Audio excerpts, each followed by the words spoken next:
Yan. Yan lang. Okay.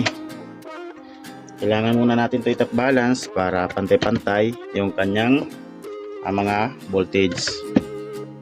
So kahit may active balancer na tayo, pero kailangan pa rin natin top balance, manual top balance lang para sure tayo na balance talaga ang mga battery.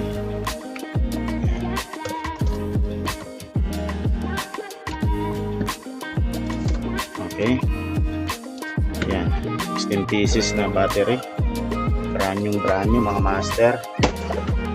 At syempre magugupit tayo ng tabbing wire. Yan. Kailangan natin maggupit ng tabbing wire ating gagamitin. Okay.